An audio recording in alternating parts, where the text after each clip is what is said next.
আসসালামু আলাইকুম গাইস, চলে আসলাম নতুন একটা ভিডিও। কথায় আছে যে পরিশ্রম সৌভাগ্যের প্রসূতি। আমার বাবাকে দেখেছি যে হাড়ভাঙ্গা পরিশ্রম করতে। ইনি হচ্ছে আমার বাবা, যাকে দাড়িওয়ালা দেখলেন। বাবার অক্লান্ত পরিশ্রমে আজকে আমরা কিছুটা হলেও আগের চাইতে সফলতা আনতে পেরেছি। আমি দেখছি যে আমার বাবার ছোটবেলা থেকে অনেক পরিশ্রম করছে। খায়া না খায়া ১ টাকা ২ টাকা আয় করার চেষ্টা করছে। একটা সময় আমাদের ঘরের টিন দিয়ে পানি ভরতো, অনেক কষ্ট করতাম ছোটবেলা, দেখতাম। আজকে বাবার স্বপ্ন অনেকটা হলেও পূরণ হতে পেরেছে। এই সবটুকু আমার বাবার অবদান। তাকে দেখছি অনেক পরিশ্রম করতে, হাড়ভাঙ্গা পরিশ্রম। আসলে পরিশ্রম করলে কখনো যে বৃথা যায় না, সেটা আমার বাবাকে দেখে আমি অনেকটা বুঝতে পেরেছি। বাবা মানে যে বটগাছ, এটা আসলে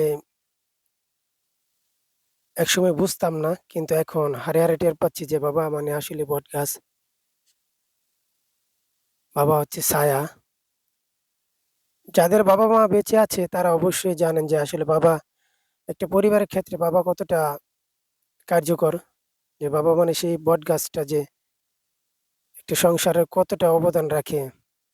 সে নিজে না খায়া, নিজে না পইড়া তার সন্তানকে খাওয়ায়, সন্তানকে পড়ায়, কষ্ট করে লেখাপড়া করায়।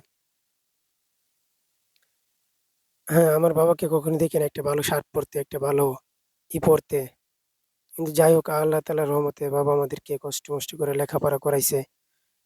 চেষ্টা করতেছি যে আমরা ২ ভাইতে বাবা-মার পাশে থাকার জন্য। তো যে বাড়িটা ভিডিওটা দিচ্ছি এটা হচ্ছে আমাদের নতুন বাড়ি হচ্ছে। তো এটা কাজ আস্তে, আস্তে হচ্ছে। আসলে বলতে গেলে টাকার খুব প্রয়োজন। যে যেটাই ধরতে যাবেন সেখানেই টাকা। হাত দিলেই টাকা, হাত দিলেই টাকা। প্রচুর টাকার দরকার।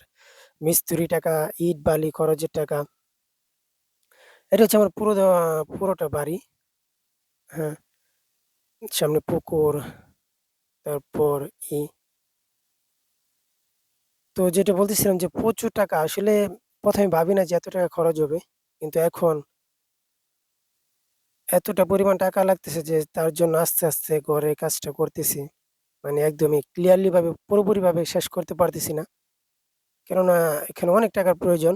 আপনাদের যাদের এরকম বাড়ি আছে তারা হয়তোবা জানেন যে আসলে কত টাকার প্রয়োজন, কি খরচ। মিস্ত্রি এসে একটা ইট বাড়ি দিবে তাকেও হয়তোবা ৫০০, ১,০০০ টাকা দিতে হয়। তারপর ইলেকট্রিক মিস্ত্রি, তারপর দরজা জানালার মিস্ত্রি। টোটালি হিসাব করতে গেলে অনেক টাকার প্রয়োজন। আমারও কিন্তু প্রায় অনেক টাকা চলে গেছে। আরো যাবে। এখনো তো কাজ শেষ হয় না। এখনো হলে কাজ শুরু। তো দোয়া করবেন আমার জন্য, আমার পরিবারের জন্য, আমার বাবা-মার জন্য। তারা যেন সবসময় সুস্থ থাকে, ভালো থাকে।